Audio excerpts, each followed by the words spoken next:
Bismillahirrahmanirrahim. Assalamualaikum warahmatullahi wabarakatuh. Alhamdulillahirrahmanirrahim. Wassalatu wassalamu ala asyrofil anbiya'i wal mursalin sayyidina Muhammadin wa ala alihi wa sahbihi. Bapak Ibu guru, calon guru muda yang kami hormati, pertama-tama kita akan menyampaikan pujian puji syukur kepada Allah SWT yang telah memberikan kepada kita semua berbagai kenikmatan sehingga pada hari ini kita bisa berkumpul dalam rangka forum berbagi calon guru bergerak kepada warga guru SMP Negeri Garan Rokan, agar semua guru di SMP Negeri Garan Rokan ini mempunyai pandangan ataupun persepsi yang sama tentang kurikulum merdeka. Bapak Ibu yang kami hormati, perkembangan kurikulum dari tahun ke tahun ada perubahan atau mengalami penyesuaian sesuai dengan perkembangan zaman. Oleh karena itu Bapak Ibu semua, bahwa kita harus bisa mengikuti pola perubahan zaman tersebut, ya. Sehingga apa-apa yang kita sampaikan kepada siswa itu akan mengena. Sebab apabila kita tidak mengasah ilmu, tidak membuka wawasan, maka akan terjadi hal-hal yang kurang efektif dalam belajar. Karena generasi kita yang sekarang ini adalah generasi yang lahir di atas tahun 2000 sekian, dan itu sudah masuk generasi alfa, berbeda dengan generasi kita yang lahir tahun 60-70 itu, ya, teknologi masih belum berkembang cepat. Pada hari ini teknologi sudah berkembang begitu cepat, sehingga mau tidak mau kita harus bisa menyesuaikan. Oleh karena itu, melalui forum berbagi ini diharapkan kita semua mendapatkan wawasan yang sama, sehingga kita akan bisa mentransfer ilmu ini sebaik-baiknya sesuai dengan harapan pemerintah, yaitu kurikulum merdeka belajar. Saya rasa demikian sampai dari saya selaku yang mewakili Bapak Kepala Sekolah. Semoga nanti proses forum berbagi ini berjalan dengan baik dan kita mendapatkan manfaat dari paparan dari calon guru muda kita. Demikian, bila taufiq hidayah. Wassalamualaikum warahmatullahi wabarakatuh. Waalaikumsalam warahmatullahi wabarakatuh. Terima kasih kepada Pak Samsul Azhari yang telah memberikan amanahnya kepada kita. Untuk acara yang kedua adalah paparan tentang budaya positif yang harus dilakukan di lingkungan SMP negeri kita, SMP negeri Garan Rokan, agar tujuan pendidikan yang kita inginkan dapat tercapai dengan efektif dan efisien. Dan saya pastikan isi dari berbagi pemahaman tentang budaya positif sangat bermanfaat untuk kita, sehingga kita tahu mana yang harus kita tinggalkan dan mana yang harus kita ajarkan kepada mereka. Untuk itu kita beri kesempatan kepada yang terhormat kepada yang terhormat Ibu Salatul Fasihah SPD untuk memberikan paparannya. Kita beri tepuk tangan dulu sebagai bentuk penghormatan kita kepada beliau. Menjadi guru-guru hebat dan bahagia bertemu dengan anak didik kita. Bapak Ibu guru, pertama-tama marilah kita memanjatkan puji syukur kehadiran Allah SWT. Pada hari ini Allah telah memberi kesempatan kepada kita untuk bisa bertemu dalam berbagi pemahaman dan pengalaman tentang budaya positif. Bapak Sony, terima kasih sudah hadir. Mohon maaf tadi untuk sesi dari Bapak Sony sudah diwakili oleh Pak Samsul. Terima kasih Pak Sony sudah mendukung kami semuanya. Bapak Ibu, selanjutnya salawat serta salam kita haturkan kepada junjungan kita Nabi Agung Nabi Muhammad SAW. Semoga kita semuanya adalah umat yang mendapat syafaat dari beliau. Bapak Ibu yang kami hormati, sebelum saya berbagi pemahaman dan pengalaman tentang budaya positif, ada baiknya kita mengadakan ice breaking dulu. Setuju Bapak Ibu? Oke, kita mengadakan ice breaking biar kita terbuka pikirannya. Kalau kita happy, apa yang kita lakukan hari ini enjoy, kita ikhlas melaksanakannya, kita akan mendapatkan kebahagiaan. Maka dalam guru penggerak ada salam bahagia. Mari Bapak Ibu kita adakan ice breaking. Monggo Bapak Ibu silakan bisa berdiri semuanya. Monggo. Ya kita senam tangan Bapak Ibu, senam tangan. Nanti adanya tepuk tangan 1, 2, 3, tepuk 1, tepuk 2, tepuk 3. Kita kembali ke masa anak-anak nih Bapak Ibu. Tapi ternyata tepuk tangan ini bermanfaat loh buat Bapak Ibu loh. Kalau tidak percaya tanya dengan Bu Miftah. Oke, Bapak Ibu nanti untuk tepuk tangannya saya beri example dulu, beri contoh dulu. Seperti ini. Seandainya saya mengucapkan tepuk 1, tepuk 1. Kanan sini, he. Tangan kanan ke sini, he. Tepuk 1, he. Tepuk 2, ho. Jangan lupa biar ingat, he-nya seperti ini, ho-nya seperti ini. Yang ketiga, tepuk 3, ha. 1, 2, 3, he, ho, ha. Bisa diingat ya Bapak Ibu ya. Biar ingat, jangan yang diingat cuma utang saja. Kalau utang nggak diingat. Oke, kita bersama-sama. Kita mulai nih Bapak Ibu, kita bersama-sama ice breaking tepuk tangan. Tepuk 1, he. Tepuk 2, ho. Tepuk 3, ha. Tepuk 1, 2, 3, he, ho, ha.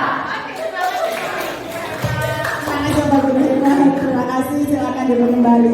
Tadi ada yang keliru ratna karena teringat anaknya yang di rumah. Teringat anaknya di rumah. Oke, Bapak Ibu, kita mulai saja tentang berbagi pemahaman dan pengalaman tentang budaya positif. Kalau beringat tentang budaya itu ya ingatnya ada tarian, ada apa begitu ya Bapak Ibu ya. Ternyata pengertian budaya tidak seperti itu di pemikiran selanjutnya. Oke, ini akan kami perkenalkan. Sudah kenal semua nggih saya nggih? Oh ya, sudah ada di situ semua. Oke Bapak Ibu, untuk slide selanjutnya kita buka. Nah ini ada gambar siapa Bapak Ibu? Ki Hajar Dewantoro. Mbak Ida kok pintar sekali ya Mbak Ida. Ki Hajar Dewantoro. Inilah kenapa ada kurikulum merdeka. Ternyata pemikirannya adalah pemikiran dari Bapak Ki Hajar Dewantoro yang disingkat di dalam pendidikan gerakan guru penggerak namanya KHD, disingkat KHD. Tidak hanya Krisdayanti yang disingkat, tetapi Ki Hajar Dewantoro pun namanya disingkat dalam istilah KHD, Ki Hajar Dewantoro. Apa sih yang termaktub dalam Ki Hajar Dewantoro?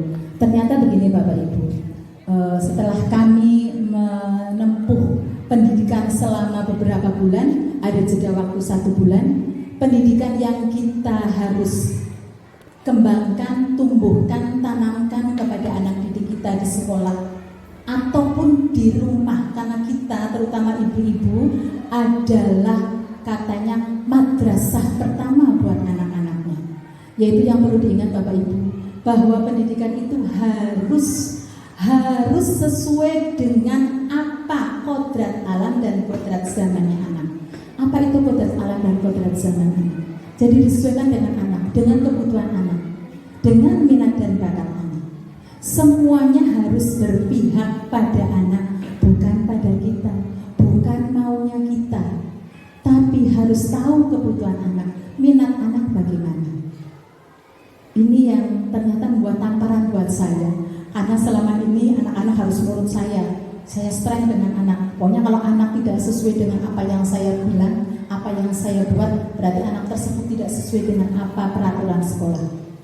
Nah ini yang akan kita bahas. Mari kita bersama-sama renungkan diri kita kembali ke tujuan kita. Tujuan kita dalam menjadi seorang guru adalah untuk tujuan pendidikan nasional, yaitu pendidikan yang harus menghamba pada anak. Bahasa ekstrimnya menghamba ini Bapak Ibu. Menghamba pada anak itu adalah berpihak pada anak. Sekali lagi semuanya untuk anak. Mari kita mencoba. Saya juga bisa. Saya sedang belajar mencoba, terutama menahan emosi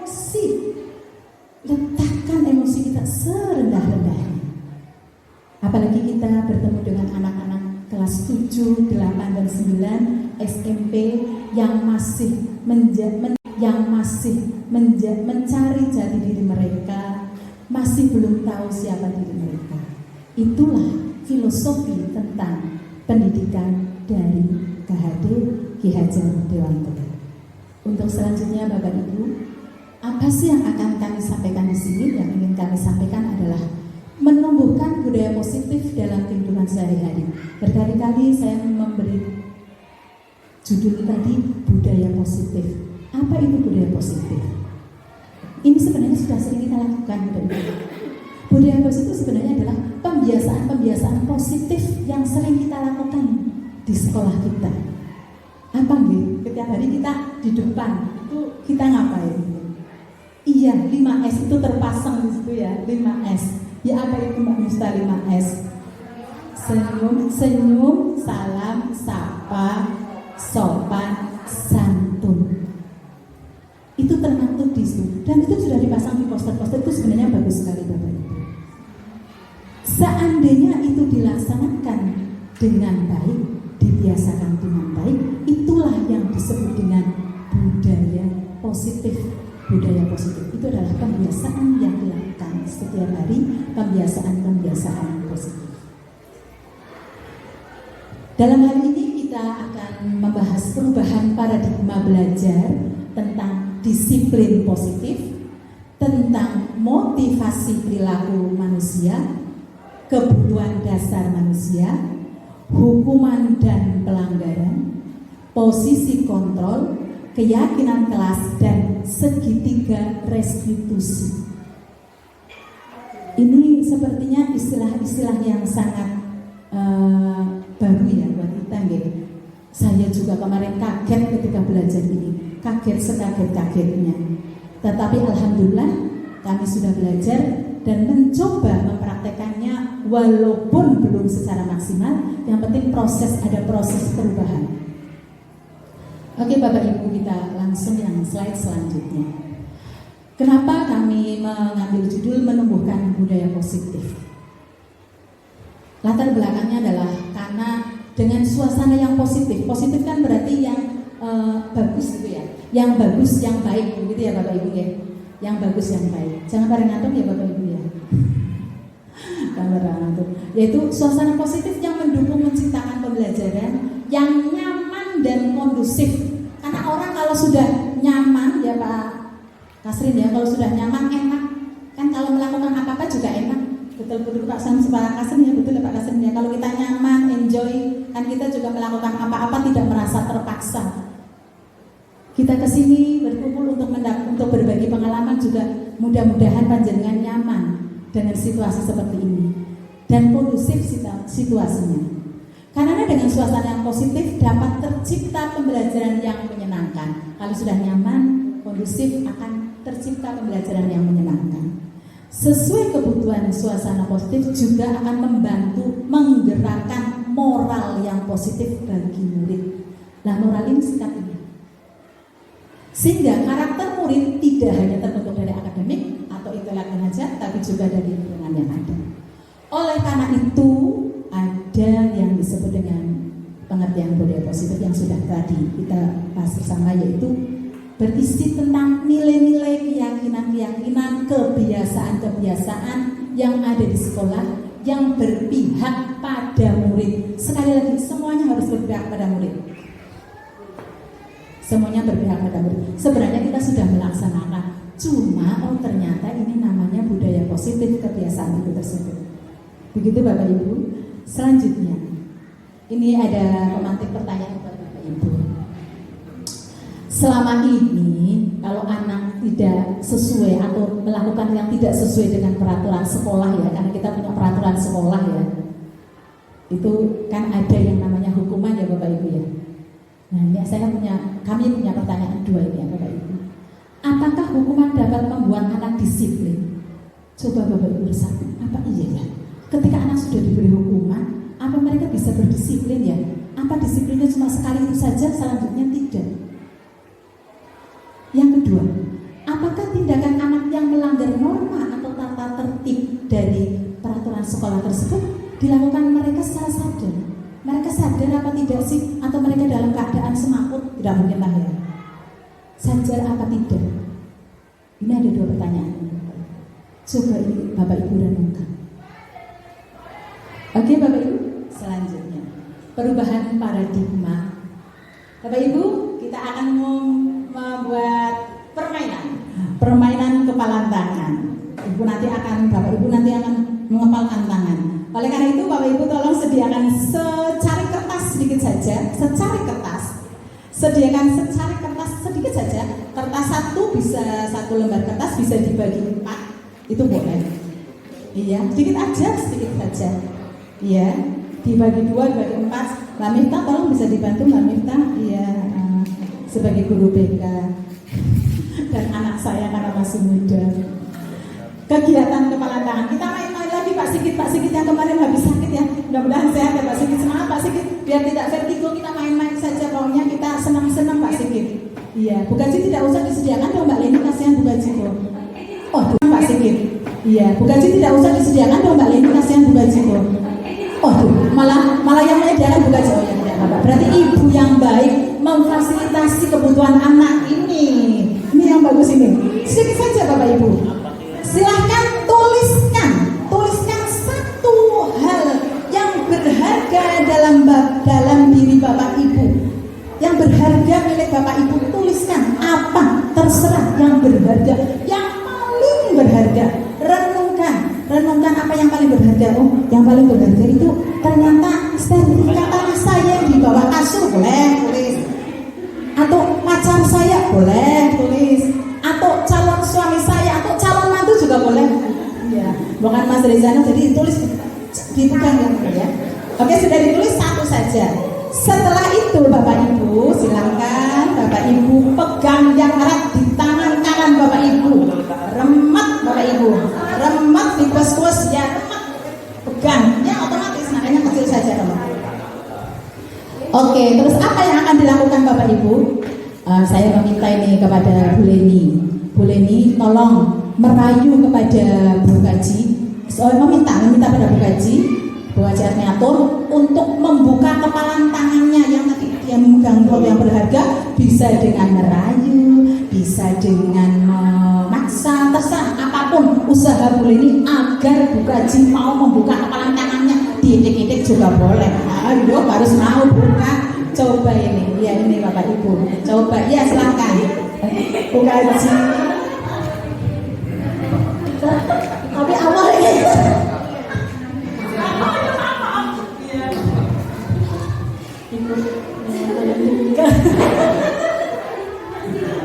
Sekedek mawon ini kalau ansal. Oh iya, makasih tepuk tangan untuk Bu Leni dan Bu Gaji. Ya Allah, Bu Gaji baik hati sekali ya. Cuma dengan dibuka boleh, silahkan apa yang berharga dari Ibu. Keluarga, anak dan cucu. Oh, terima kasih tepuk tangan untuk Mbak Arniatur dan usaha dari Bu Leni. Usaha dari Bu Leni sudah merayunya anak handal sekali Pak Kiswo itu. Bu Leni merayunya ayo itu. Terus apa yang terjadi? Ternyata Bu Gaji dengan sedikit rayuan dari Bu Leni mau membuka kepalan tangan tersebut. Oh, ternyata yang berharga dari Bu Gaji sudah diberikan kepada Bu Leni. Kok Bu Gaji mau tuh ya memberikan barang yang berharga kepada Bu Leni? Oh, mungkin mau pesanan ya. Nah, ini Bapak Ibu. Terus apa sih maksudnya dengan kepalan tangan tersebut? Semua orang itu punya posisi kontrol sendiri-sendiri. Harusnya, kalau dia punya kalau mereka punya barang yang berharga, dimanapun rayunya, bagaimanapun dipaksa, jangan ini punya saya enak aja. Tapi mungkin karena sedikit dirayu, ayolah Bu Gaji, dipukul terus Bu Gaji. Nah itu akhirnya Bu Gaji dibuka itu. Apa yang berharga dibuka. Mungkin saking merasa sama Bu Leni ya. Oke, yang kedua ini Bapak Ibu, ini yang terjadi ini ya tadi nama Bu Gaji dan Bu Leni ya. Ada perubahan paradigma kita selama ini. Kalau ada stimulus pasti ada respon ya.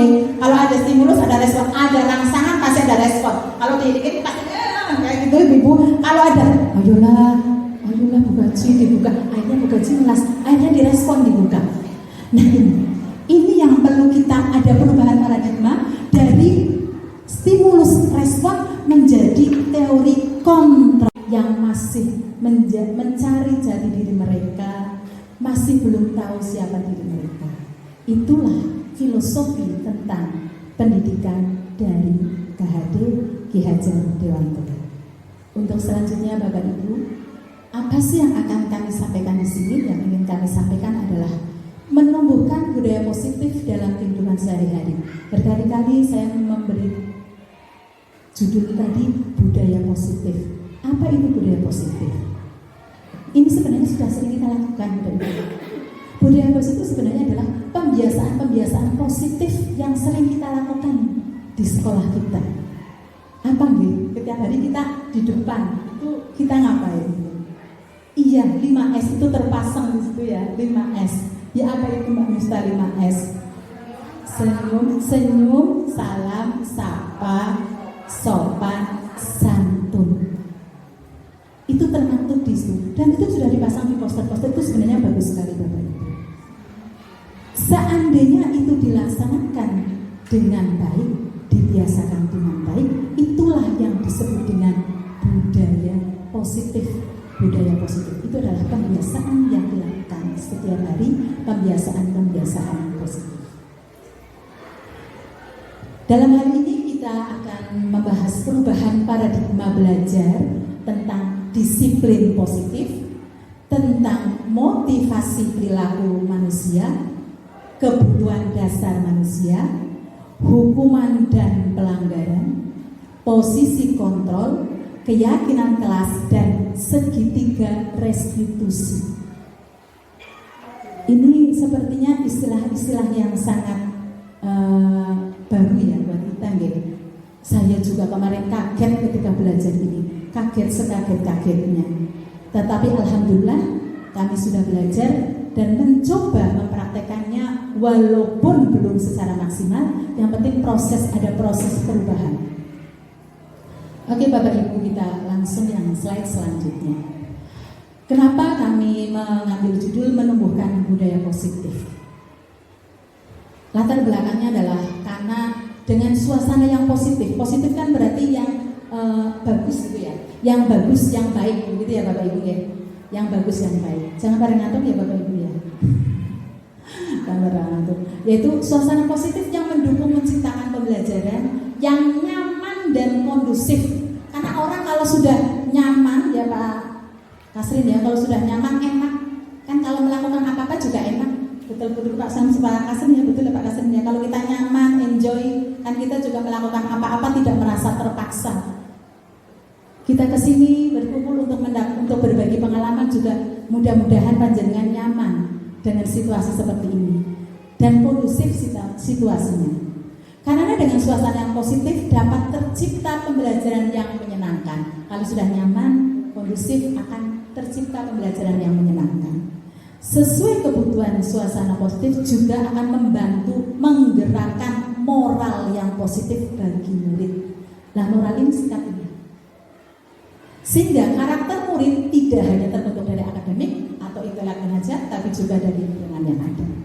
Oleh karena itu, ada yang disebut dengan pengertian budaya positif yang sudah tadi kita bahas bersama, yaitu berisi tentang nilai-nilai, keyakinan-keyakinan, kebiasaan-kebiasaan yang ada di sekolah yang berpihak pada murid. Sekali lagi, semuanya harus berpihak pada murid. Semuanya berpihak pada murid. Sebenarnya kita sudah melaksanakan, cuma ternyata ini namanya budaya positif, kebiasaan itu tersebut. Begitu Bapak Ibu. Selanjutnya, ini ada pemantik pertanyaan buat Bapak Ibu. Selama ini, kalau anak tidak sesuai atau melakukan yang tidak sesuai dengan peraturan sekolah ya, karena kita punya peraturan sekolah ya, itu kan ada yang namanya hukuman ya Bapak Ibu ya. Nah ini kami punya pertanyaan dua ini ya Bapak Ibu.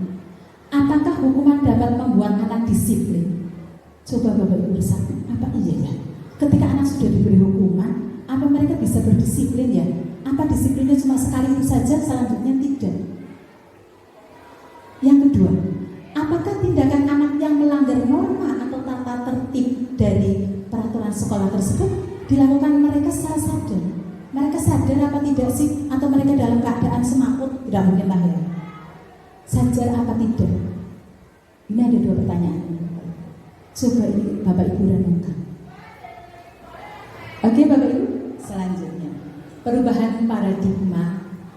Bapak Ibu, kita akan membuat permainan kepalan tangan. Bapak Ibu nanti akan mengepalkan tangan. Oleh karena itu Bapak Ibu tolong sediakan secari kertas sedikit saja, sediakan secari kertas sedikit saja. Kertas satu lembar kertas bisa dibagi 4, itu boleh.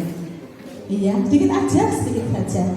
Iya, dibagi 2, dibagi 4. Mbak Miftah tolong bisa dibantu Mbak Miftah. Iya, sebagai guru BK dan anak saya karena masih muda.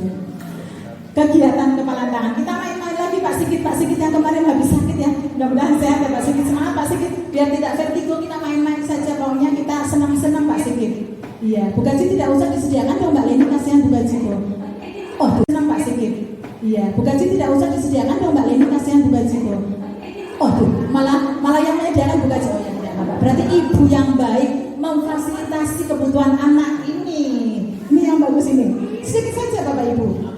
Silahkan tuliskan satu hal yang berharga dalam diri Bapak Ibu. Yang berharga milik Bapak Ibu, tuliskan apa, terserah yang berharga, yang paling berharga. Renungkan apa yang paling berharga. Oh, yang paling berharga itu ternyata sertifikat tanah saya yang di bawah kasur, boleh tulis. Atau pacar saya, boleh tulis. Atau calon suami saya, atau calon mantu juga boleh. Ya, bukan Mas Rizana, jadi ditulis dipegang ya. Oke, sudah ditulis satu saja. Setelah itu Bapak Ibu, silakan Bapak Ibu pegang yang erat di tangan kanan Bapak Ibu. Remat Bapak Ibu, remat di kuas-kuas ya, remat. Pegang, ya otomatis, makanya kecil saja remat. Oke, terus apa yang akan dilakukan Bapak Ibu? Saya meminta ini kepada Bu Leni, tolong merayu kepada Bu Gaji. Meminta pada Bu Gaji Armiatun untuk membuka kepalan tangannya yang tadi dia memegang hal yang berharga, bisa dengan merayu, bisa dengan memaksa, terserah apapun usaha Bu Leni agar Bu Gaji mau membuka kepalan tangannya. Diitik-itik juga boleh. Ayo harus mau buka. Coba ini, ya ini Bapak Ibu. Coba, ya silakan. Bu Gaji. Tapi awal ini.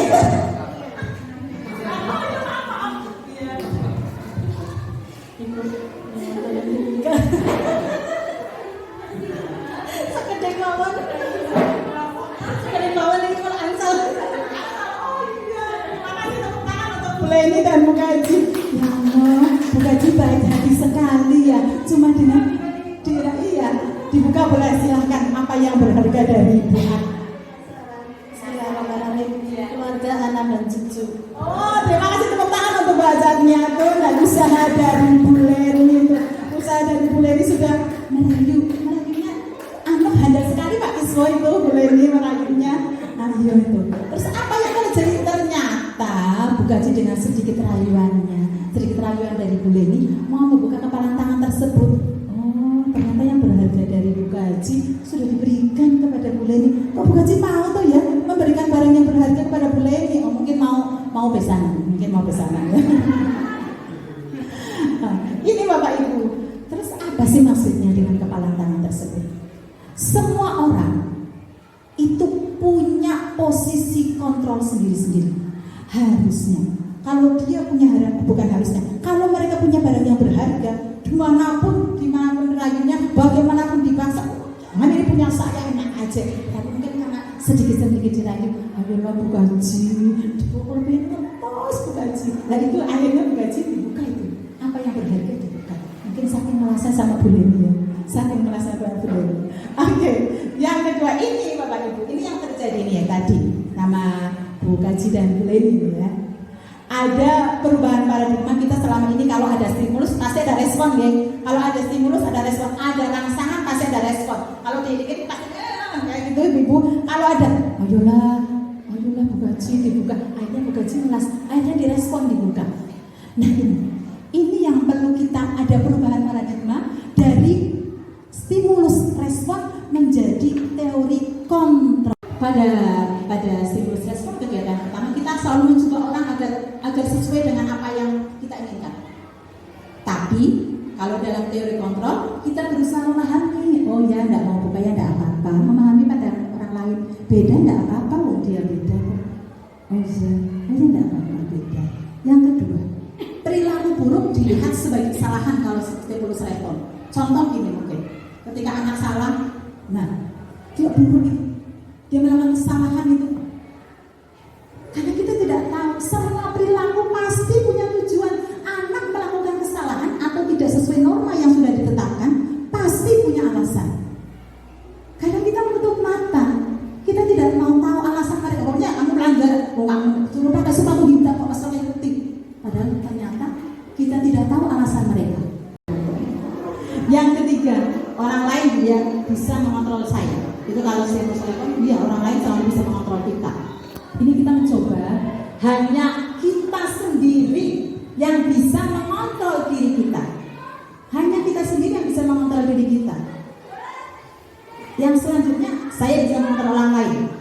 Itu kalau stimulus respon. Tapi kalau teori kontrol, Anda tidak bisa mengontrol orang lain. Gak boleh, gak bisa itu kalau teori kontrol. Ini teorinya ya Bapak Ibu. Pemaksaan ada pada saat melakukan bujukan. Nah ini ada pemaksaan. Nah pemaksaan itu bentuknya bisa macam-macam, bisa rayuan, bisa memberikan iming-iming. Pemaksaan ini bukan hanya pemaksaan secara kasar. Ayolah Bu Haji, saya kan pengen ngerti Bu Haji. Pemaksaan secara halus. Itu ternyata tidak selama ini ternyata paradigmanya harus kita ubah paradigma tersebut. Yang selanjutnya yang adalah harusnya kolaborasi dan konsensus menciptakan pilihan-pilihan. Jadi mungkin seperti Bu Haji, kita sama-sama punya harga yang berharga ya. Saya ingin tahu ini berharga buat Bu Haji apa. Saya juga pengen. Itu ada kolaborasi dan konsensus atau kesepakatan bersama. Jangan ada paksaan, tetapi kolaborasi saling bekerja sama. Selanjutnya adalah model berpikir menang telak. Pokoknya kalau yang salah ya kalah, kalau yang benar ya menang.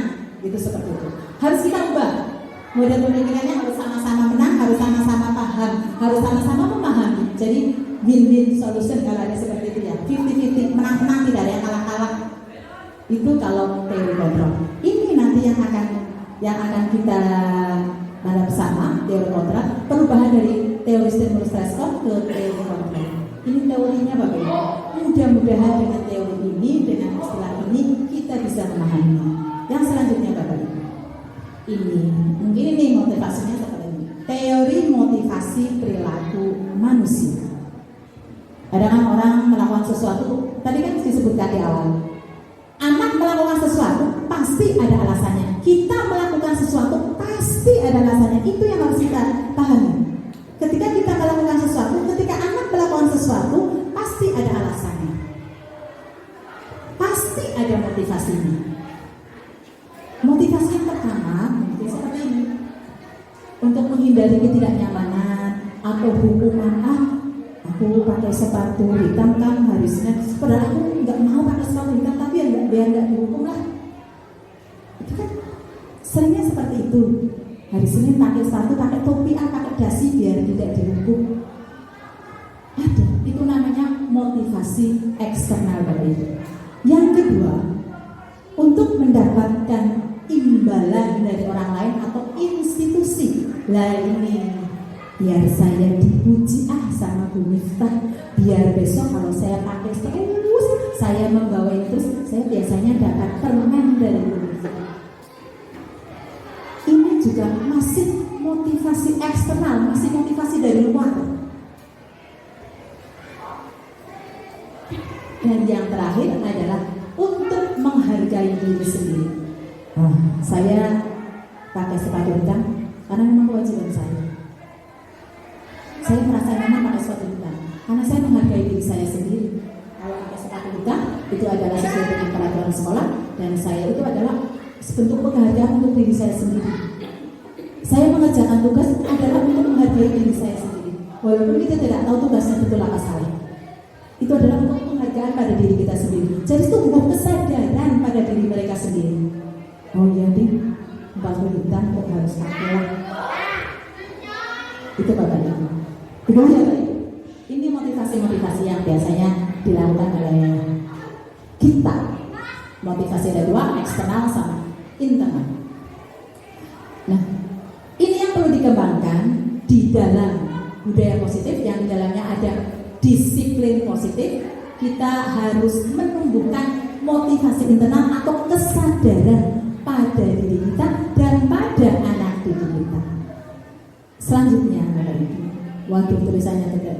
Ini yang akan kita bahas di sini.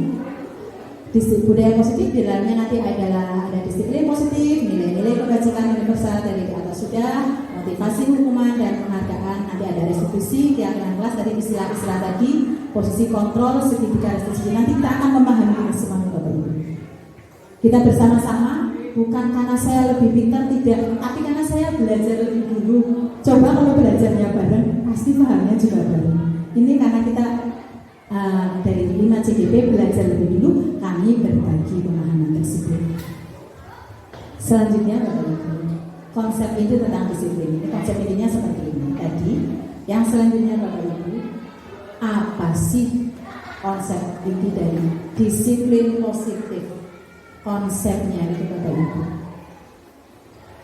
konsep dari disiplin positif, kemampuan mengontrol dan menguasai diri untuk memiliki tindakan yang mengacu pada nilai-nilai yang dihargai untuk mencapai sesuatu. Sadar diri, itu disiplin positif. Konsepnya seperti itu. Yang selanjutnya, kalau teori kontrolnya yang tadi Bapak Ibu, melakukan hal yang terbaik. Semua perilaku memiliki alasan itu tadi Bapak Ibu. Semua perilaku, semua memiliki motivasi internal. Tadi ini biar saya dipuji sama Bu Miftah, biar besok kalau saya pakai terus, saya membawa itu, saya biasanya dapat permen dari Bu Miftah. Ini juga masih motivasi eksternal, masih motivasi dari luar. Dan yang terakhir adalah untuk menghargai diri sendiri. Saya pakai sepatu hitam karena memang kewajiban saya. Saya merasa nyaman pakai sepatu hitam karena saya menghargai diri saya sendiri. Kalau pakai sepatu hitam itu adalah sesuai dengan peraturan sekolah, dan saya itu adalah sebentuk penghargaan untuk diri saya sendiri. Saya mengerjakan tugas adalah untuk menghargai diri saya sendiri. Walaupun kita tidak tahu tugasnya betul apa salah. Itu adalah untuk penghargaan pada diri kita sendiri. Jadi itu bukan kesadaran pada diri mereka sendiri. Oh iya nih, 40 juta kok harus sekolah. Itu Bapak Ibu. Kedua ya Bapak Ibu, ini motivasi-motivasi yang biasanya dilakukan oleh kita. Motivasi ada dua, eksternal sama internal. Nah, ini yang perlu dikembangkan di dalam budaya positif, yang di dalamnya ada disiplin positif. Kita harus menumbuhkan motivasi internal atau kesadaran pada diri kita dan pada anak didik kita. Selanjutnya, Bapak Ibu, waduh tulisannya tidak. Ini yang akan kita bahas di sini. Budaya positif di dalamnya nanti ada disiplin positif, nilai-nilai kebajikan universal dari di atas sudah, motivasi hukuman dan penghargaan, nanti ada restitusi, keyakinan kelas dari istilah-istilah tadi, posisi kontrol, segitiga restitusi. Nanti kita akan memahami ini semua Bapak Ibu. Kita bersama-sama, bukan karena saya lebih pintar, tidak, tapi karena saya belajar lebih dulu. Coba kalau belajarnya bareng, pasti pahamnya juga bareng. Ini karena kita dari 5 CGP belajar lebih dulu, kami berbagi pemahaman tersebut. Selanjutnya Bapak Ibu, konsep itu tentang disiplin. Ini konsep intinya seperti ini tadi. Yang selanjutnya Bapak Ibu, apa sih konsep inti dari disiplin positif? Konsepnya itu Bapak Ibu, konsep dari disiplin positif, kemampuan mengontrol dan menguasai diri untuk memiliki tindakan yang mengacu pada nilai-nilai yang dihargai untuk mencapai sesuatu. Sadar diri, itu disiplin positif.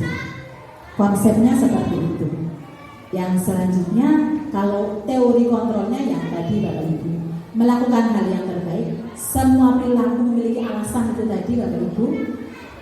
Semua perilaku, semua memiliki motivasi internal. Tadi ya Bapak Ibu sudah ada perubahan paradigma dari stimulus respon ke teori kontrol. Itu yang Bapak Ibu.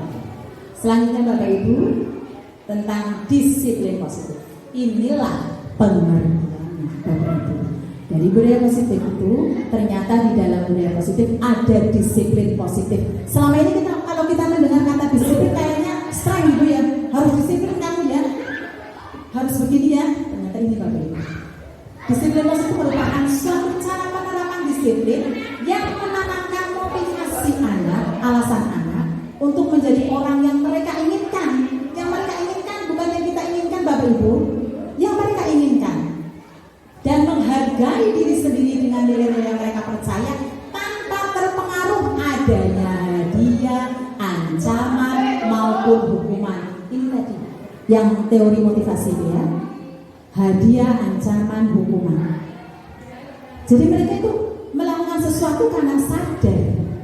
Nah bagaimana kita menumbuhkannya? Bagaimana kita menumbuhkannya? Kita bersama Bapak Ibu. Nah, tadi kan di dalam budaya positif ada nilai-nilai positif, atau kalau dalam bahasa yang positif itu kebaikan, atau bahasa yang lebih indah lagi, lebih elok lagi, nilai kebajikan. Bajik itu kan bagus ya. Itu berasal dari bahasa apa itu Bu Ana ya? Nilai kebajikan. Bahasa Indonesia kan asimilasi mungkin ya. Kurang paham saya itu. Nilai kebajikan, nilai kebaikan atau nilai positif sebenarnya Bapak Ibu. Nilai kebajikan adalah sifat-sifat positif manusia yang merupakan tujuan mulia yang ingin dicapai setiap individu. Ada sebenarnya dalam profil pelajar Pancasila. Itu yang selama ini kita dengung-dengungkan. Sebenarnya itu sudah kita lakukan juga Bapak Ibu. Sebelum ada profil Pancasila kita sudah melaksanakannya. Cuma sekarang istilahnya kita rangkum namanya adalah profil pelajar Pancasila. Sifat-sifat positif manusia yang merupakan tujuan. Selanjutnya Bapak Ibu. Nah ini waktu ini positif ya. Ini ada mohon maaf ini. Itu kita langsung saja Pak Ibu. Tadi nilai profil Pancasila saya skip saja. Karena di situnya masih ada. Sekarang kita ke keyakinan kelas. Nah Bapak Ibu, sebelum kita melakukan pembiasaan atau pembelajaran di dalam kelas, kita harusnya membuat yang namanya, kalau dulu namanya kesepakatan kelas atau kontrak kelas, secara kontrak pembelajaran gitu ya. Nah ini istilahnya sedikit kita ubah Bapak Ibu, karena biar tidak anak itu tidak merasa dipaksa, keyakinan kelas. Ada yang namanya peraturan, ada yang namanya keyakinan kelas. Kalau peraturan ini Bapak Ibu, ini contoh-contohnya. Kalau peraturan, selalu kembalikan buku ke tempatnya, dilarang mengganggu orang lain. Ini Bapak Ibu. Jadi kata-kata ini, kata-kata dalam peraturan nanti kita ubah sesuai dengan keyakinan kelas, dan keyakinan kelas ini nilainya diambil dari nilai-nilai kebajikan yang ada pada profil Pancasila. Juga nanti ada nilai kebajikan di teori-teorinya juga ada Bapak Ibu. Selanjutnya Bapak Ibu. Nah ini keperbedaan hukuman dan konsekuensi. Hukuman dan konsekuensi selama ini mau Bapak Ibu diresapi dalam hati. Selama ini Bapak Ibu bagaimana? Apa hukuman? Apa melakukan konsekuensi? Contoh, kalau bukan contoh, hukuman itu sesuatu yang menyakitkan yang harus terjadi. Sesuatu harus terjadi, membuat anak sakit fisik maupun hati. Kalau fisik bisa sembuh. Kalau hati atau trauma itu lama penyembuhannya. Fisik bisa 2 hari 3 hari sembuh. Tapi kalau hati atau nurani penyembuhannya itu butuh waktu lama Bapak Ibu. Bulian itu ya, seperti ya dan sebagainya. Jangan salah, kita ini bisa loh menjadi faktor pembuli buat anak didik kita loh. Dengan kata-kata yang mungkin kita tidak sadar bahwa itu telah menjatuhkan mental anak. Ternyata susah jadi guru ya. Mungkin saya jadi pegawai bank ini ya. Tidak Bapak Ibu, ternyata enak menjadi guru. Selanjutnya, kalau konsekuensi itu membuat anak merasa tidak nyaman dalam jangka waktu pendek. Nih, kalau konsekuensi itu cuma tidak nyaman. Mohon maaf Bapak Ibu, ini kok belum ada konsumsi, saya minum dulu ini, saya serasa mulutnya pahit. Monggo Bapak Ibu bisa dibaca dulu.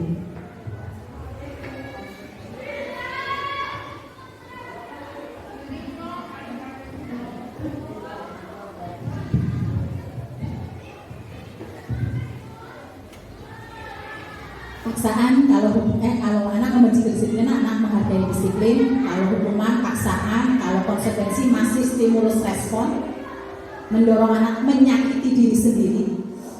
Ya, salah itu yang salah. Selanjutnya, mendorong anak agar mudah menyelesaikan diri. Konsep diri yang buruk, konsep diri yang baik. Kalau hukuman, anak belajar untuk menyembunyikan kesalahan. Sudah mengerjakan PR, sudah kumpulkan ya. Ternyata anak belajar untuk mematuhi peraturan aja. Mereka cuma sekedar mematuhi peraturan, belum ada sadar-sadarnya, marah, rasa bersalah dan sebagainya. Ini kami sadur dari Dianikosa, ya, ini kami sadur di 5 posisi mantra.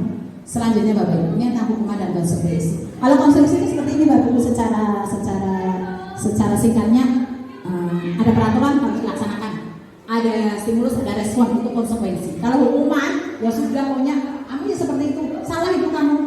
Kalau kita tidak, anak belum tahu apa yang salah dan bagaimana penyelesaian. Nah ini Bapak Ibu, ini ada contoh ini Bapak Ibu. Nih, ini sering kita lakukan ini. Mencatat 100 kali dalam kalimat, saya tidak akan terlambat lagi karena terlambat ke sekolah, bla bla bla bla bla. Nih sering kita lakukan ini. Ini merupakan suatu hukuman Bapak Ibu, karena ini tidak pernah tertulis dalam konsep konsekuensi, tidak pernah ada. Ketika terlambat, anak harus mencatat. Ada Bapak Ibu di peraturan sekolah kita? Ada Bapak Ibu? Tidak ada kan ya? Ini. Yang selanjutnya, lari mengelilingi lapangan basket 2 kali karena terlambat hadir di sekolah. Ini juga hukuman Bapak Ibu. Murid diminta push up 15 kali karena tidak menggunakan masker ke sekolah. Kamu tidak menggunakan masker, kamu push up 10 kali. Ini juga hukuman. Mengganti kertas tugas teman yang telah dicoret-coret, menggantikan kertas tugas teman yang telah dicoret-coret. Ini baru konsekuensi. Karena apa? Kertasnya teman. Kamu sudah temannya sudah kamu ganti. Konsekuensinya ada stimulus, ada respon. Selanjutnya, membersihkan tumpahan air di meja tulis karena tersenggol pada saat belajar. Itu dibersihkan Mbak Messi, tadi tertumpah punya saya, itu namanya konsekuensi. Konsekuensi karena sudah melakukan kesalahan, dibersihkan. Selanjutnya, murid disuruh untuk menggunakan sepatu seharian di sekolah karena tidak menggunakan sepatu hitam, tidak disuruh memakai sarung seharian karena memakainya celana yang pensil. Kita dulu seperti itu ya. Saya melakukan seperti itu dulu itu. Ternyata ini bentuk hukuman. Anak menjadi malu, anak menjadi rendah diri. Itu yang membuat mental kita, mental anak menjadi down. Terus kalau ini hampir sama ini dengan nomor 2. Ini perbedaannya bagaimana? Kalau yang nomor 1, nomor 2 hukuman, kayak yang nomor terakhir kok konsekuensi Bapak Ibu. Menurut panjenengan bagaimana ini Bapak Ibu? Lari mengelilingi lapangan basket 2 kali karena terlambat 10 menit untuk pelajaran PJOK, itu konsekuensi. Kalau yang pertama tadi, yang kedua tadi, lari mengelilingi lapangan basket 2 kali karena terlambat hadir di sekolah. Kok satu hukuman, satu konsekuensi, perbedaannya di mana Bapak Ibu? Monggo. Oke, good. Gini, yang satu sudah disepakatinya karena sesuai dengan mapelnya. Ya, PJOK kan pelajaran yang fisik ya. Ya, kalau terlambat sekolah kan tidak boleh hukuman fisik. Kalau olahraga boleh-boleh saja. Dan itu sehat buat mereka. Tetapi kalau larinya sampai 100 kali, ya itu sudah membuli. Itu Bapak Ibu. Nah, bagaimana? Aduh, fotonya kok burem ya? Itu pada foto bagus sekali tuh. Ini nih yang kami lakukan Bapak Ibu. Ketika sebelum pembelajaran, kami sudah coba membentuk keyakinan kelas.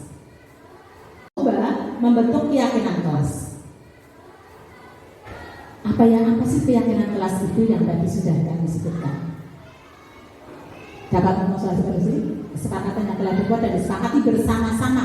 Jadi ini prinsip-prinsip universal yang disepakati bersama. Dan ini prinsip-prinsip universal ini dari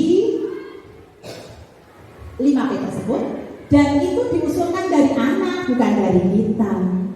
Anak terserah mau apa, yang penting anak sudah paham dulu 5P-nya itu apa. Ini tidak hanya untuk kelas 7 Bapak Ibu, 89 juga ya sama. Kalau saya, kemarin yang saya terapkan, saya minta pada anak-anak sudah diberitahu dulu, oh ini loh, kebajikan yang baik itu menghargai dan sebagainya. Setelah itu anak menulisnya terserah mereka di pembelajaran bahasa Inggris. Mereka pengen apa biar suasananya nyaman, bukan menurut kita, tapi menurut mereka, ide mereka. Tetapi ada kata kuncinya di nilai kebajikan universal yang 5 itu. Tapi ada yang anak menulis seperti ini, malah ini tidak terfoto dengan bagus ya. Ada yang nulis, kalau pelajaran itu Bu, cerita saja Bu, jangan ngajar, yang seperti itu. Ya kami terima, karena mereka kan beda-beda kalau ini. Kita terima, tapi kesepakatannya kan bebas sendiri. Kami coba menuliskannya, membagikan sticky note kepada mahasiswa. Setelah itu mereka menuliskannya, kami tempel, tidak ditulis nama, tempel dalam papan tulis. Setelah itu kami bacakan, tidak disebutkan namanya siapa. Setelah itu kita bahas bersama-sama mana yang baik. Tapi ingat, keyakinan kelas harus yang bisa diingat, kata-katanya langsung diingat, tidak bertele-tele. Diingat oleh anak, dan itu nanti akan tumbuh dalam anak ketika dibiasakan dilakukan. Jadi budaya positif, diskusi positif menumbuhkannya bagaimana? Dengan pembiasaan. Dan yang susah itu adalah pembiasaan yang pembiasaan harus istiqomah ya Ibu ya, konsisten. Karena kita tidak konsisten. Saya maksudnya, saya tidak konsisten. Ini, Bapak Ibu, pembentukan keyakinan kelas itu seperti ini. Nanti ini bisa Bapak Ibu coba. Bersifat lebih abstrak daripada peraturan. Yang peraturan kan rinci, dilarang, membawa, dilarang itu. Keyakinan kelas berupa pernyataan universal tadi, dibuat dalam bentuk positif, tidak terlalu banyak, mudah diingat, sesuatu yang diterapkan di lingkungan tersebut. Semua warga kelas hendaknya ikut berkontribusi dalam pembuatan kelas lewat kegiatan curah pendapat. Curah pendapat bisa dengan sticky note tadi. Terserah Bapak Ibu modelnya bagaimana, terserah. Ini untuk langkah-langkah pembuat keyakinan kelas. Kita kan sudah tahu tadi, jadi Bapak Ibu sudah memberi tahu tentang nilai-nilai kebajikan yang ingin dituju sesuai dengan P. Ambil dari 5P saja. Nah itu guru dan murid bercurah pendapat tentang peraturan yang belum disepakati. Bukan peraturan Bapak Guru, ini mohon, bukan peraturan, ini ada kesalahan. Keyakinan. Ubah peraturan kelas menjadi keyakinan kelas. Tujuan keyakinan kelas menggunakan kalimat positif dan bisa diberikan dalam bentuk poster dan pasanglah atau pajanglah di tempat yang terlihat di kelas tersebut. Jadi anak masuk kelas jegrek, oh ya, keyakinan kelas saya menghargai diri saya sendiri, menghormati orang lain. Dan 2 saja cukup. Dari menghormati orang lain, mereka tidak akan, insya Allah sudah dibiasakan. Oh ya, kalau dia jegrek orang lain, dia nangis, berarti saya tidak menghormati orang lain. Menghargai diri sendiri. Oh ya, kalau saya pakai baju yang tidak sesuai peraturan, saya berarti orang yang tidak bisa menghargai diri saya. 2 saja cukup ya Ibu. Cuma di dalamnya itu berisi banyak sekali tindakan-tindakan. Jadi ini langkah-langkahnya. Bisa dengan cara saya seperti tadi, boleh dengan implementasi model Bapak Ibu terserah. Ini Bapak Ibu yang nilai-nilai kebajikan universal yang diambil dari profil Pancasila boleh. Diambil ini dari Aiko Primary News Program juga ada Bapak Ibu. Banyak sekali Bapak Ibu. Ada juga dari 9 pilar karakter Bapak Ibu. Ini ada. Kalau Bapak Ibu merasa kesulitan, diambil dari sini saja. Profil Pancasila saja. Sebenarnya kita sudah melaksanakan semua. Di kurikulum 13 juga sudah kita laksanakan di nilai sikap. Ini Bapak Ibu ya. Di nilai sikap sebenarnya kita sudah laksanakan. Cuma selama ini kita memaksa harus gitu loh. Bukan dari motivasi internal, bukan dari kesadaran. Ini untuk keterampilan hidup, untuk petunjuk hidup, ini the 7 essential features sudah ada. Ini Bapak Ibu. Ini untuk kata-kata ini bisa diubah. Lebih enaknya kita ambil dari 5P saja di Bapak Ibu ya. Dari 5P atau yang kelas 9 dari nilai sikap yang kita pahami bersama. Ini Bapak Ibu tentang motivasi, hukuman, penghargaan, restitusi. Tadi kita sudah ke motivasi sudah, hukuman sudah, penghargaan. Ini Bapak Ibu, penghargaan sesuatu yang diberikan pada perorangan atau kelompok jika mereka melakukan suatu keunggulan di bidang tertentu. Bapak Ibu, jangan salah. Ternyata penghargaan itu juga bisa merupakan hukuman. Kenapa? Karena motivasi mereka melakukan sesuatu karena pengen dapat sesuatu, bukan dari diri. Apa berarti tidak boleh kita ngelembrik? Boleh. Kalau timingnya yang pendek, contoh lomba itu boleh. Tapi kalau proses yang bentuknya proses, kita tuh pendidikan kan proses. Mencoba menghindari memberi. Kalau saya ini menurut saya kok bagus ya.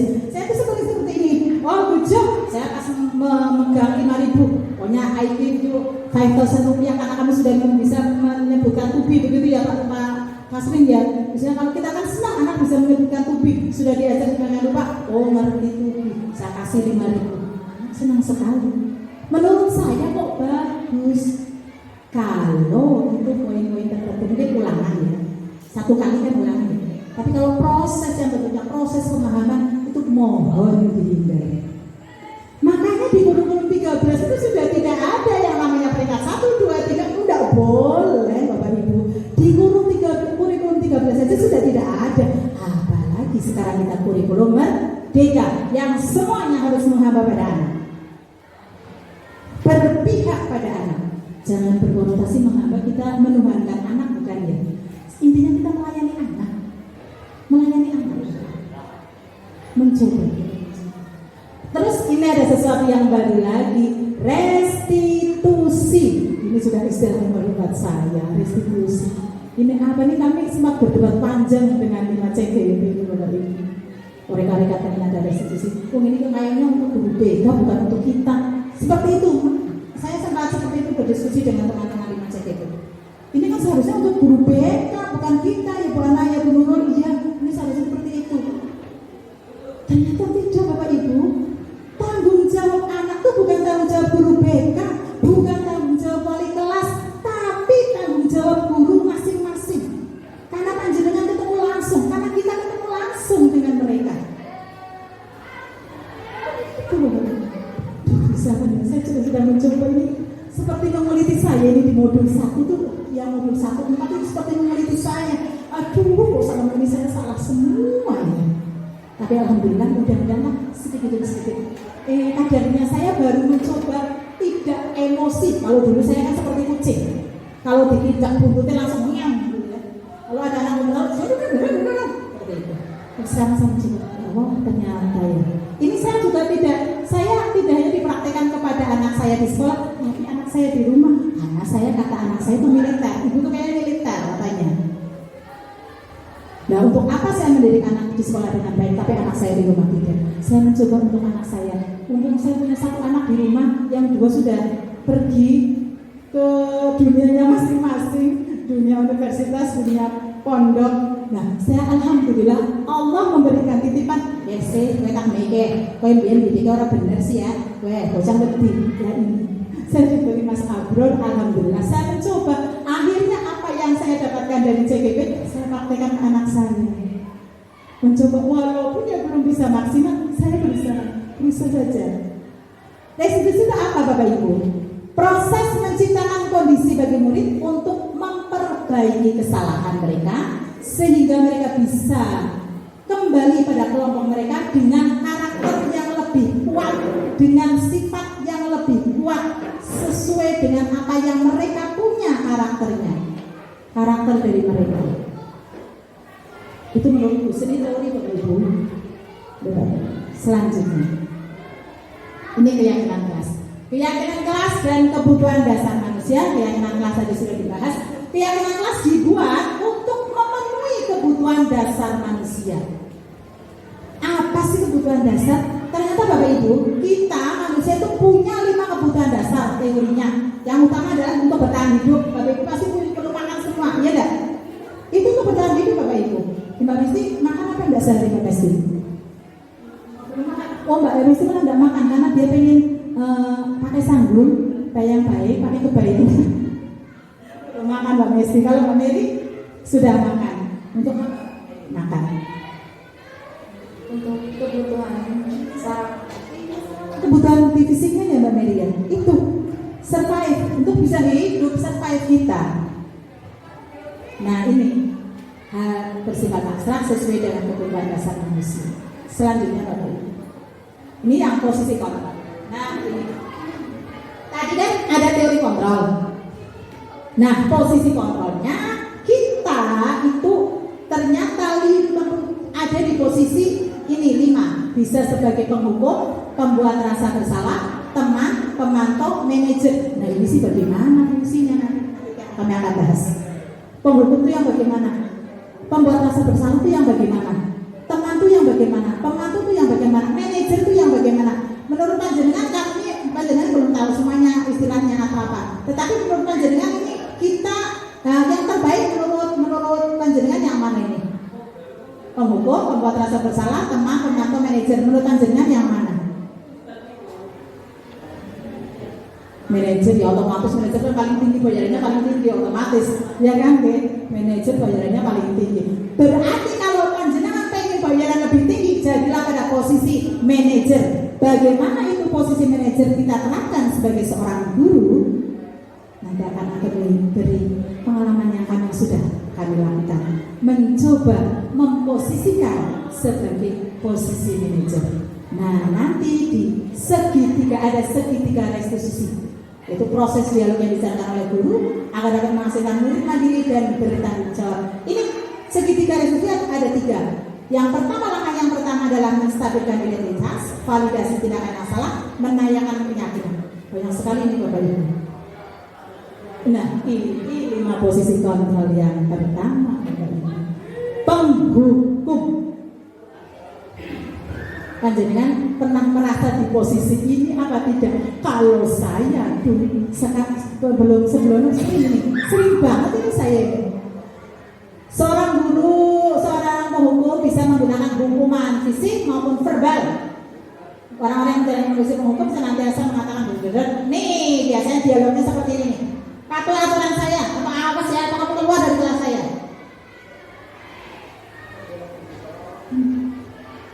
Kamu selalu ya berbuat salah. Kok kamu lagi sih berbuat salah? Ini pasti ini hari terakhir selesai ya. Sudah ya saya buat asing tidak mau tahu. Ini sering salah ketemu. Ini akibatnya Bapak Ibu, betul nanti percaya hanya satu cara agar belajar berhasil, yaitu cara saya yang baik. Posisi penghukum gimana?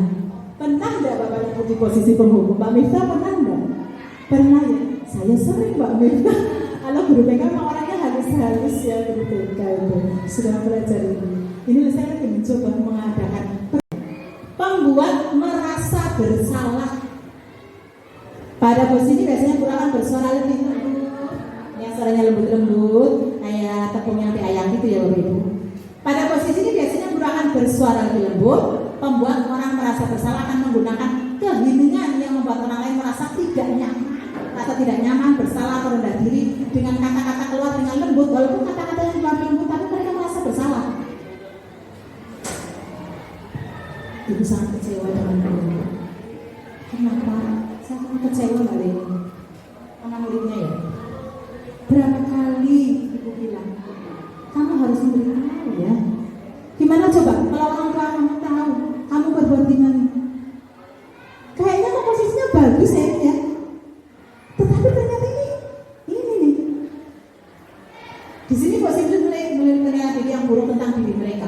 Mereka merasa tidak berharga dan telah mengecewakan orang-orang yang disayangi.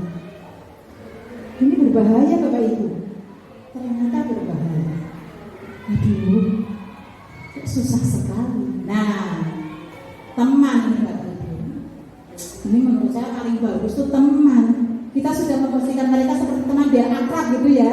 Biar akrab mereka dengan kita. Ternyata Bapak Ibu di posisi ini tidak akan menyantuni murid, namun akan berupaya murid selalu persuasi. Posisi teman bareng guru bisa negatif maupun positif.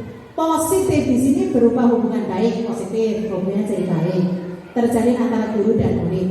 Guru di posisi teman menggunakan hubungan baik dan humor untuk mempengaruhi seorang. Mereka akan berkata, ayo bantulah demi ibu ini, ayo kamu sikapnya yang baik demi ibu ya.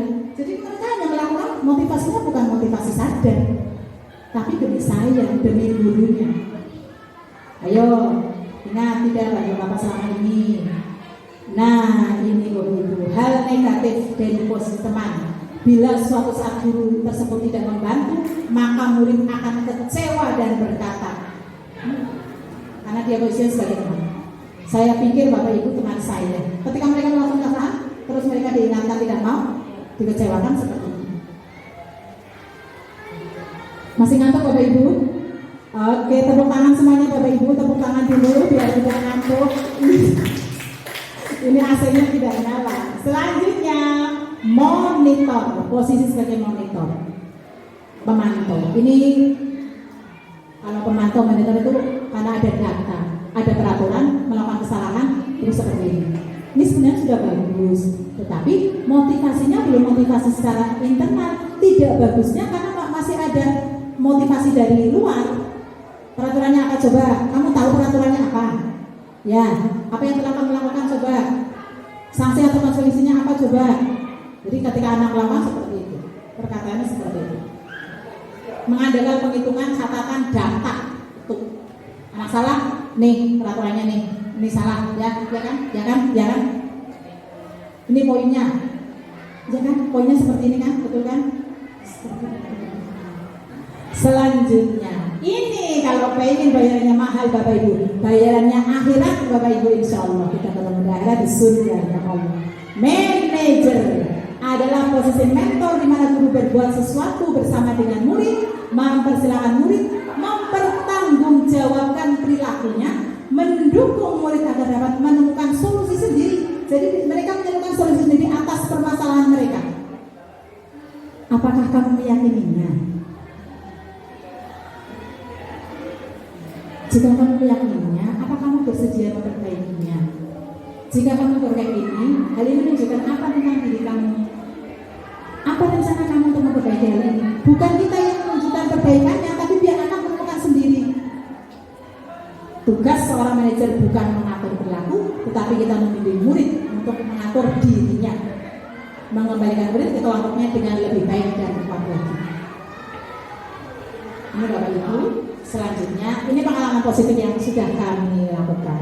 Ini bentuknya sebenarnya video Bapak Ibu, tapi kami buat seperti itu. Ini pengalaman kami, saya bersama teman-teman sudah mencoba. Kemarin ada siswa yang tidak melaksanakan tugas karena fokus dalam kegiatan ekstrakurikuler. Terus apa yang kami mencoba lakukan? Ini kami mencoba bertanya, ini buku-buku yang itu kita tanya kepada anak Bu, dialog yang tidak mendiskreditkan anak, mengintimidasi anak. Ini Bapak Ibu, konsisten. Nah ini rasanya bagaimana Bapak Ibu? Nah, kalau yang sudah baik ya harus dilaksanakan. Proses dialog yang Bapak Ibu. Ini tidak usah kami bacakan. Ini Bapak Ibu. Terima kasih. Ini kita cukup Bapak Ibu. Barangkali ada pertanyaan dari Bapak Ibu, Bu Nana, monggo. Nah, saya kembalikan ke pemandu. Nah, kami akan mencoba menjawab nanti dibantu dengan CPP yang lain. Terima kasih, mohon maaf yang sebesar-besarnya barangkali dalam penyampaian terlalu bertele-tele, banyak sekali bahasa yang tidak berkenan di hati Bapak Ibu semuanya. Terima kasih. Assalamualaikum warahmatullahi wabarakatuh. Waalaikumsalam warahmatullahi wabarakatuh. Sesi tanya jawab. Monggo barangkali ada Bapak Ibu yang ingin bertanya.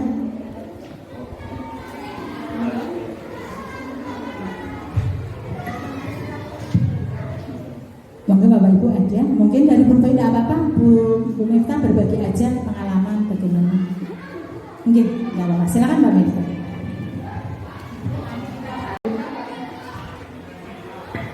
Terima kasih Bu atas kesempatannya.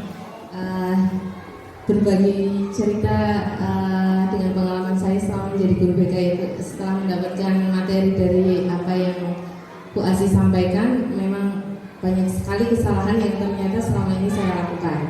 Salah satunya di situ di posisi penghukum, merasa bersalah semuanya sepertinya sudah pernah saya lakukan. Nah, ini kesulitan saya ketika menjadi posisi manajer itu seperti apa seharusnya. Karena biasanya anak untuk memunculkan kesadaran itu sangat sulit. Nah, karena beberapa anak ketika ditanya itu hampir berjam-jam, bahkan mungkin tidak mau menjawab. Apa yang seharusnya dilakukan dengan kesalahan yang sudah kamu lakukan, kemudian kesepakatan dengan konsekuensinya kadang memang tidak bisa terlaksana dengan baik. Mungkin kesalahan pertama, nanti konsekuensinya ini, berikutnya ini, tapi ada kesulitan tersendiri di situ. Mohon nanti untuk dijawab dari Bu Asih bagaimana seharusnya untuk menjadi posisi manajer itu supaya bisa dilaksanakan dengan baik. Terima kasih. Langsung aja Bu Ana. Terima kasih Bu Ana. Ini langsung saja. Terima kasih Ibu Klausu, Mbak Miftah. Sebenarnya terima kasih. Ini pengalaman sama dengan saya. Ini Bapak Ibu, kembali ke segitiga restitusi. Memang ketika kita mau menyadarkan anak harus tahu dulu keyakinannya. Kalau mereka belum tahu bagaimana menyadarkannya. Jadi keyakinannya apa? Keyakinan itu apa yang ada? Keyakinan dari 5 tes tersebut. Bagaimana anak tahu itu salah atau tidak? Wong dia tidak tahu itu salah. Menurut saya salah, tapi melanggar peraturan apa Bu? Peraturan sekolahnya tidak ada. Makanya tidak ada peraturan sekolah sekarang Bapak Ibu. Adanya keyakinan sekolah. Ini yang perlu kita perbaiki bersama-sama. Keyakinan sekolah sekarang diambil dari 5P itu. Nah ini bagaimana menemukannya? Ini yang perlu kita tumbuhkan memang ya Mbak. Ini yang menjadi pertanyaan besar buat saya. Gimana menemukan keyakinan tersebut? Dengan pembiasaan yang baik, mencoba memahami anak. Saya sudah mencoba, Mbak Miftah, mencoba. Makanya keyakinan tadi jangan terlalu panjang, mudah diingat, mudah diresapi dalam hati. Oh, satu, harus menghargai diri sendiri, harus menghormati orang lain. Tidak usah ada kata harus. Saya merasa nyaman kalau saya menghormati diri orang lain. Saya merasa nyaman kalau menghargai diri sendiri dan orang lain. 2 poin saja itu kalau diyakini mereka dilakukan setiap hari. Ini loh kegiatan kalau memang menghargai, kegiatannya seperti ini. Ini memang susah ya, tapi kalimat positif itu penting ya, kalimat positif. Jangan melakukan itu. Ini ternyata sejak dulu sudah dilakukan oleh orang tua. Orang tua kan sudah bilang dari dulu ajar larang bocah. Itu orang Jawa kan seperti itu sebenarnya. Ya betul Bu Gaji orang dulu kan seperti itu. Ajak papa dilarang. Hati-hati ya, Dor. Sabun. Seperti itu biasanya. Ternyata itu enggak. Hati-hati ke sana. Ya, hati-hati. Jalannya yang pelan. Kalau saya tidak. Nanti jatuh loh. Apa sudah nanti jatuh loh? Ini yang perlu kita ubah. Nah, bagaimana biar itu dibiasakan? Pembiasaan itu memang perlu proses itu perlu waktu. Perlu waktu, kita tidak bisa berubah sekali, tapi memang perlu waktu. Terima kasih Mbak Miftah sudah berbagi kelangan. Nah, menurut kami sudah cukup nih Bapak Ibu. Terima kasih atas. Ada. Terima kasih. Saya senang sekali kalau ada yang merespon. Silakan. Ya boleh. Bismillahirrahmanirrahim. Assalamualaikum warahmatullahi wabarakatuh. Terima kasih atas waktunya. Ini tadi dari awal saya tidak mengikuti mungkin, tapi setelah saya masuk ada tulisan di depan yang berbunyi apakah hukuman dapat mendisiplinkan anak. Kemudian yang kedua, apakah pelanggaran yang dilakukan oleh siswa dilakukan secara sadar. Nah, setelah saya ikuti sampai terakhir kok saya tidak dapat jawabannya. Ini jawabannya dari mama. Kemudian saya kaitkan dengan proses pembelajaran yang ada di kelas, khususnya saya mungkin karena saya tidak tahu. Untuk pertanyaan apakah hukuman dapat mendisiplinkan anak, ini jawabannya bisa dua, bisa iya, bisa tidak, tergantung menurut saya ini loh ya. Maksudnya karena saya tidak tahu ketidaktahuan kami. Karena kondisi anak itu bermacam-macam. Ada yang anak misalnya bisa disiplin dengan cara dipaksa menurut saya. Ada anak yang diberi contoh sedikit cacat langsung disiplin. Ya. Contohnya saya dari awal mewajibkan, maksudnya dengan bahasa yang mewajibkan mungkin secara paksa anak-anak kalau pelajaran saya itu harus bawa kamus. Tetapi sampai hari ini tetap saja ada anak-anak yang tidak bawa kamus. Apakah saya harus melakukan kekerasan atau hukuman dan lain-lain? Nah ini nanti minta tolong, maksudnya saya kok belum dapat jawaban. Ini bagaimana cara mendisiplinkan anak ketika kita mengajar di kelas yang sudah berkali-kali diberi apa istilahnya kayak seperti instruksi, anak-anak besok ada tugas kamu harus bawa kamus ya. Nah, tapi ternyata setelah itu kita tidak membawa. Ini terima kasih. Terima kasih Pak Asrin, ini betul. Untuk memantik pertanyaan tersebut adalah untuk panjenengan sendiri dijawab sendiri bagaimana itu maksudnya. Tapi kita bahas bersama karena sekarang kita sedang berbagi pengalaman. Sama Pak Asrin, sama dengan saya. Ketika pertama di keyakinan kelas, kami menghargai sendiri, menghormati orang lain. Tapi menumbuhkan kesadarannya yang susah itu ya Bapak. Gini Bapak, menurut kami hukuman dapat membuat anak disiplin apa tidak tergantung konteks kalimatnya. Di sini sekali lagi posisi kita sebagai manajer, lakukanlah segitiga restitusi. Apa itu segitiga restitusi? Yang pertama adalah menstabilkan identitas, yang kedua adalah memvalidasi tindakan yang salah, yang selanjutnya yang terakhir adalah menanyakan keyakinan. Ini yang kita jangan memberikan hukuman Bapak Ibu. Sekali lagi, jangan beri hukuman. Jangan beri hukuman. Tapi memberikan solusi yang sama-sama menang. Tadi kan pakai teori kontrol. Solusinya sama-sama menang, bukan menang kalah. Kalau memberikan hukuman, anak otomatis berarti kalah. Kita yang menang. Padahal kita harus di posisi kontrol, yaitu posisi sebagai manajer. Teori kontrolnya adalah kita sama-sama menemukan solusi yang baik. Jadi gini Bapak Ibu, mungkin ini juga susah ya Pak, karena baru pertama kali. Lakukan segitiga restitusi. Yang pertama sebagai seorang manajer, menstabilkan identitasnya seperti ini Bapak Ibu. Kita tanyakan, posisi sebagai manajer. Sebagai manajer, itu menanyakan kepada teman, kepada anak. Ketika panggil saja anak, tolong jangan di depan anak lain. Menegur, itu ada hadisnya ya, menegur, menasehati seseorang di depan orang lain itu ternyata adalah sama dengan menyalahkan. Itu membuat mereka terbunuh. Panggil mereka secara pribadi dengan tanpa diketahui teman ini. Loh, ya kalau menyalahkan kesalahan orang banyak bagaimana? Manajemen kita bagaimana untuk melaksanakan. Itu mencoba kita laksanakan. Bagaimana menstabilkan identitas? Ya kita tahu, ya saya seandainya contoh ya Pak Asrin, tidak bawa kamu juga sama. Ini kejadiannya sama Pak. Sampai sekarang juga membawa kamu susah, padahal mereka tidak bisa. Karena mereka belum sadar bahwa itu ketika membawa kamu itu adalah bentuk dia menghargai diri sendiri, biar mereka menjadi orang-orang yang lebih bisa dalam berbahasa Inggris dengan membuka kamus. Tapi karena mereka belum sadar, kita memakluminya. Ini kita perlu maklum banyak ini di sini, perlu maklum banyak. Apalagi posisi mereka masih anak-anak di atas SMP. Perlu maklum banyak. Tapi maklum tersebut jangan terus-menerus. Panggil, konsisten kita melaksanakan tersebut. Perlu waktu banyak memang. Di sini waktu kita tidak instan seperti itu. Menumbuhkan kesadarannya bagaimana? Masa bilang, kamu nggak bawa kamus, kesalahannya kamu tidak. Kamu tak tahu nggak kalau usaha ini nih bagaimana sih menurut kamu? Nggak bawa kamu itu menurut kamu gimana sih? Karena anak belum tahu bahwa ada keyakinan kelas, adanya kesepakatan kelas nih Pak, adanya peraturan untuk pelajaran bahasa Inggris nih Pak, sama dengan saya dulu waktu seperti itu. Tapi ketika membuat keyakinan kelas, belum menyadari karena anak belum menyadari. Kita mencoba ini mungkin karena perlu waktu banyak yang perlu kita lakukan adalah pembiasaan terus Pak. Jangan bosan mengingatkan. Itu saja. Tapi sekali lagi jangan menghukum. Ya, jangan menghukum. Ini yang coba kita paradigma kita ubah. Ada dari peraturan menjadi keyakinan. Dari peraturan menjadi keyakinan. Jangan merasa bahwa anak itu adalah kalah kita menang. Tapi sama-sama anak terselesaikan masalahnya.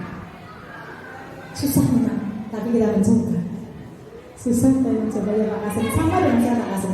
Terus selanjutnya, apakah mereka melakukan secara sadar? Kita tanyakan pada mereka. Mereka sadar apa tidak sih kalau ini? Mereka tahu apa tidak sih? Sebenarnya mereka sadar, tapi memang karena kondisi mungkin. Karena kondisi. Makanya setiap perilaku pasti ada alasannya. Kita harus menyadari itu. Setiap perilaku ada alasannya. Sesuai dengan teori kontrol. Mungkin jawaban saya belum mengena Pak Asri, karena kita kan harus melakukan proses yang tidak instan ya ini Pak, apalagi ini yang baru mencoba dari ini Pak Asri tipe guru yang tidak pernah emosi. Kalau saya tuh dulu tipe yang selalu emosi, gitu ya. Kecil ya. Setipunya kayak Pak Asri jarang marah soalnya. Ini yang perlu perbaikan dari saya. Bagaimana Pak Kasih bisa dipahami nih sama masing-masing ya? Mungkin coba Bapak Ibu nih. Terima kasih cukup mewakili 2 orang nih Bapak Ibu ya. Terima kasih sekali terima kasih. Mohon maaf barangkali pasti dari jawaban atau respon saya kepada panjenengan belum sesuai. Kita belajar bersama-sama.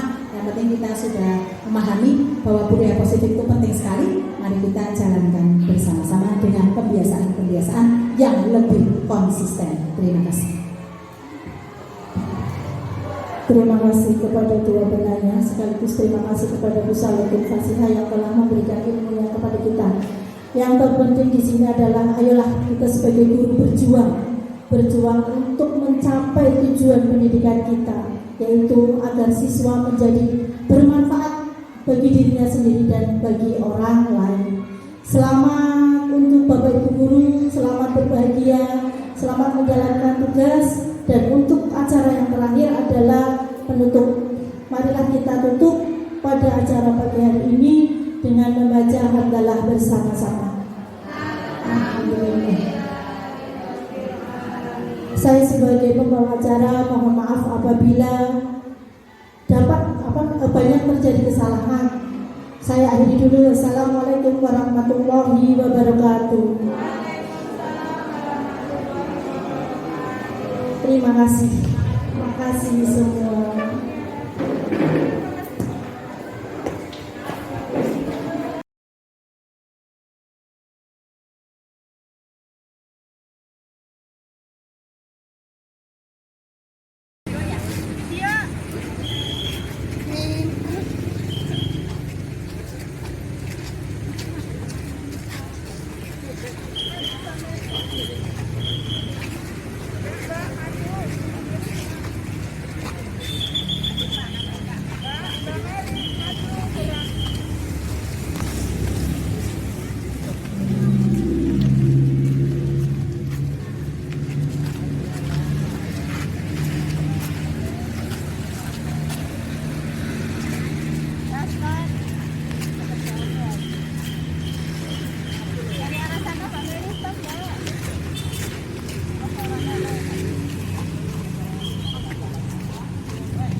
Kencang turun, gerak, tegak, gerak.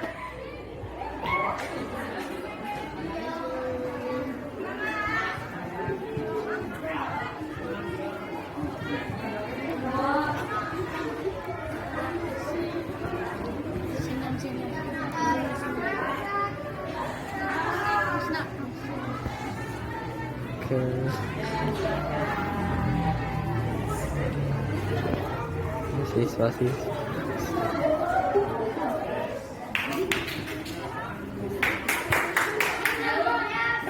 Oke. Good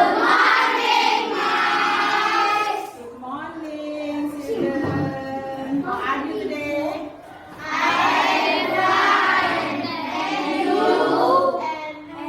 I am very well, thank you. Oke? Kita hari ini akan mulai pelajaran berdoa dulu sama-sama bisa dipimpin oleh Mas Fauzan. Let's pray together.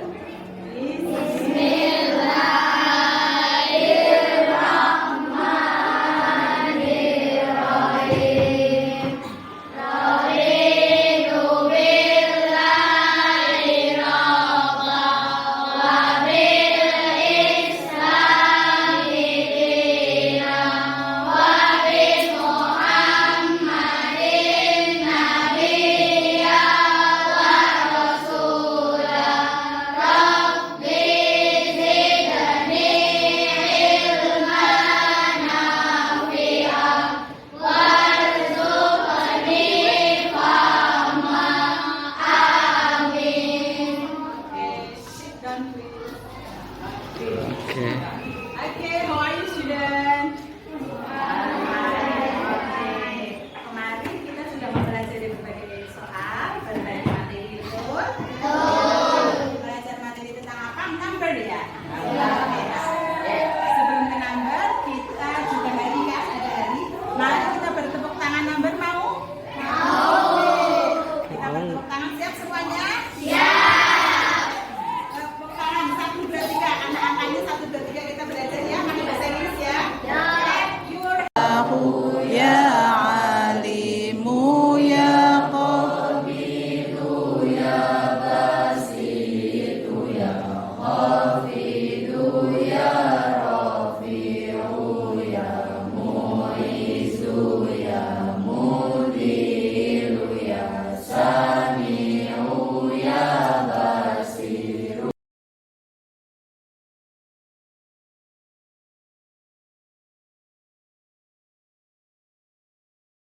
Nama saja, produk apa saja?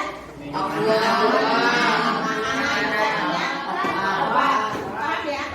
Itu yang namanya label. Oke, stop.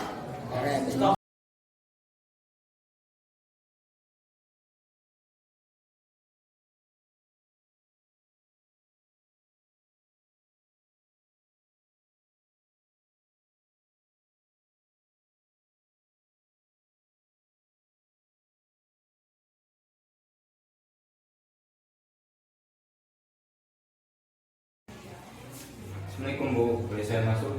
Waalaikumsalam. Silakan Mas, silakan duduk. Ya Bu. Mas Rizky tahu kenapa Ibu panggil ke sini? Ya Bu, saya minta maaf karena hari ini pakaian saya tidak lengkap. Tidak lengkap ya. Mas Rizky tahu ini hari Senin kan ya. Hari Senin kita tuh akan mengadakan upacara. Kalau upacara kan seragamnya harus lengkap. Ya betul? Itu maaf Bu, saya salah. Oke, Ibu tahu pasti kamu punya alasan. Ibu kadang juga membuat kesalahan lah. Ibu kadang tidak memakai seragam yang lengkap. Tetapi kesalahan itu sebenarnya kamu ketahui kenapa kamu kok seragamnya tidak lengkap hari ini. Ya Bu, saya bangun kesiangan jadi terburu-buru berangkat sekolah dan lupa bawa dasi. Lupa bawa dasi. Kok bisa kamu bangun kesiangan? Kenapa?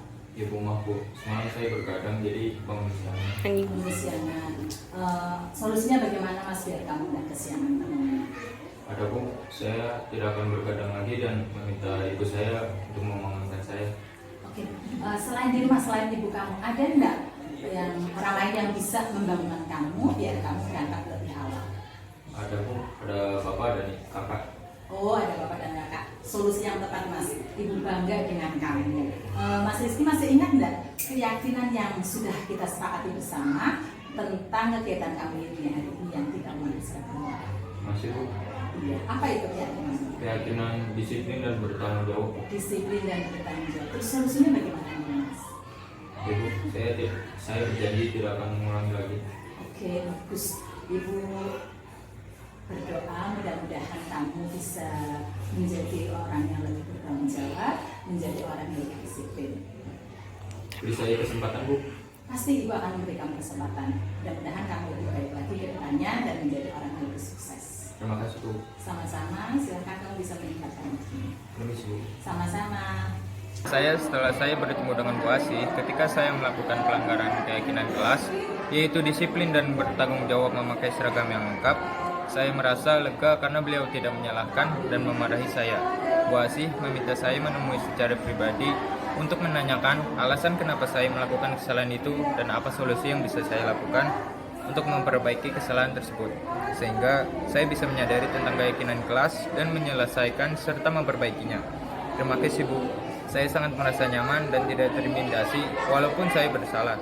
Semoga kedepannya saya bisa menjadi orang yang lebih baik, lebih disiplin, dan bertanggung jawab seperti doa yang Ibu kepada saya. Sehat selalu Bu.